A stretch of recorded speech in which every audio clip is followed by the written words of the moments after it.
서론. 도널드 트럼프라는 이름이 다시 세계 경제의 중심에 섰습니다. 그가 다시 꺼내든 카드는 다름 아닌 관세입니다.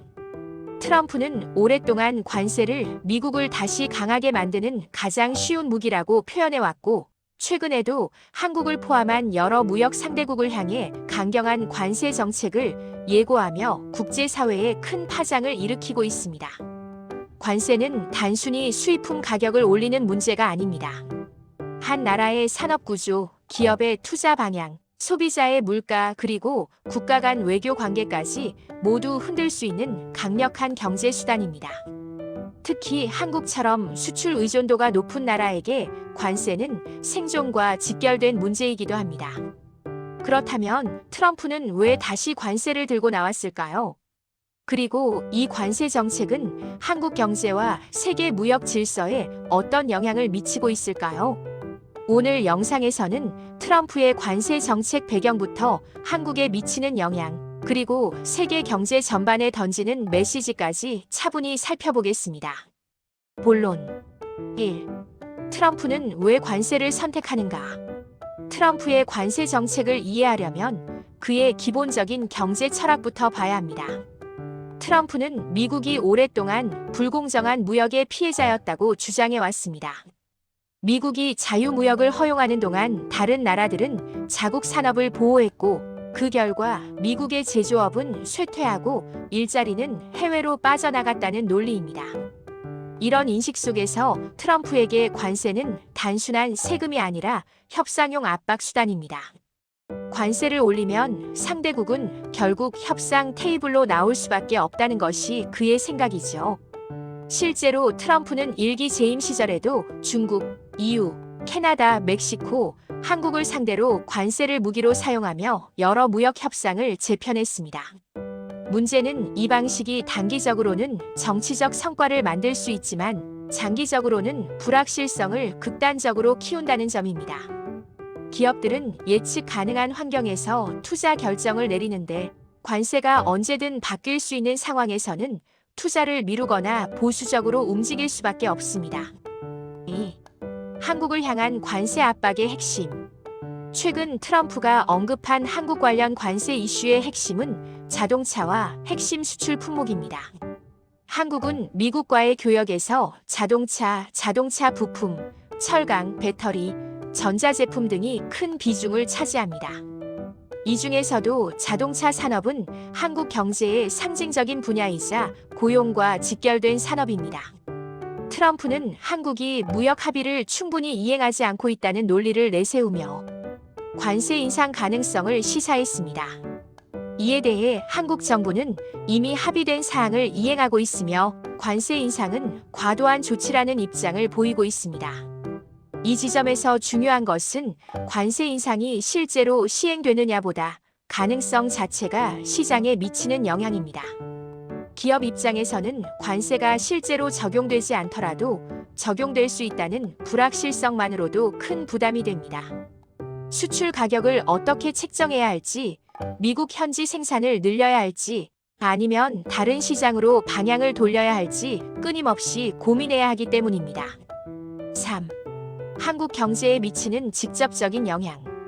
관세가 인상될 경우 가장 먼저 타격을 받는 곳은 수출 기업입니다. 관세는 결국 가격 경쟁력의 문제로 이어집니다. 같은 품질의 제품이라면 관세가 붙은 제품은 소비자에게 더 비싸게 팔릴 수밖에 없고, 이는 판매량 감소로 이어질 가능성이 큽니다. 특히 자동차 산업의 경우 미국 시장 비중이 큰 기업일수록 타격이 큽니다. 관세 부담이 커지면 기업은 이 비용을 소비자에게 전가하거나 이익을 줄여서 흡수해야 합니다. 어느 쪽이든 기업 실적에는 부정적인 영향을 미치게 됩니다. 여기에 더해 관세 불확실성은 고용과 투자에도 영향을 미칩니다. 기업이 수익성을 확신할 수 없다면 신규 투자와 고용을 줄이게 되고, 이는 결국 국내 경제 전반의 활력을 떨어뜨립니다. 이러한 흐름이 길어질 경우 경제 성장률에도 부정적인 압박이 가해질 수 있습니다. 4. 기업과 정부의 대응 전략. 이런 상황 속에서 한국 기업들은 다양한 대응 전략을 고민하고 있습니다.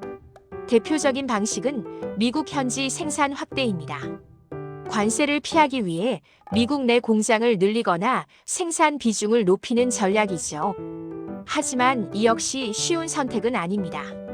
현지 공장 건설에는 막대한 비용과 시간이 들고 장기적인 수요 전망이 불확실할 경우 리스크가 큽니다. 또한 국내 일자리 감소로 이어질 수 있다는 점에서 사회적 논란도 발생할 수 있습니다. 정부 차원에서는 외교와 협상이 중요한 역할을 합니다. 관세 문제는 단순한 경제 이슈가 아니라 외교, 안보, 정치가 얽힌 복합적인 문제이기 때문에 감정적인 대응보다는 장기적인 국익을 고려한 전략이 필요합니다. 5. 세계 무역 질서에 미치는 영향.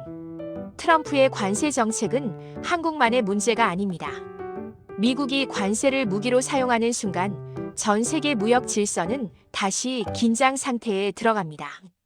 각국은 미국 시장 의존도를 줄이기 위해 새로운 무역 파트너를 찾거나 지역 간 협력을 강화하려는 움직임을 보이게 됩니다. 이는 결과적으로 세계 무역의 분절화, 즉 블록화로 이어질 가능성이 있습니다. 자유무역보다는 자국 중심의 보호무역이 강화되면서 글로벌 공급망이 더 복잡하고 비효율적으로 변할 수 있습니다. 세계 경제는 이미 지정학적 갈등, 전쟁, 금리 문제 등으로 불안정한 상황에 놓여 있습니다. 이런 상황에서 관세 전쟁이 다시 격화된다면 세계 경제의 회복 속도는 더욱 느려질 수밖에 없습니다. 결론. 트럼프의 관세 정책은 단순히 미국이 관세를 올린다는 뉴스로 끝나지 않습니다. 그 안에는 정치적 계산, 경제 전략, 그리고 국제 질서에 대한 근본적인 시각이 담겨 있습니다. 한국에게 이 문제는 선택의 문제가 아니라 대응의 문제입니다. 관세가 현실화될 수도 있고 협상 카드로 끝날 수도 있지만 분명한 것은 불확실성의 시대가 계속되고 있다는 점입니다. 앞으로 중요한 것은 단기적인 충격에 흔들리기보다는 어떤 변화가 오더라도 버틸 수 있는 산업 구조와 외교 전략을 준비하는 것입니다. 과연 트럼프의 관세 전략은 미국을 다시 강하게 만들 수 있을까요? 아니면 세계 경제 전체를 더 불안정하게 만드는 결과로 남게 될까요? 이 질문에 대한 답은 앞으로의 선택과 대응 속에서 서서히 드러나게 될 것입니다.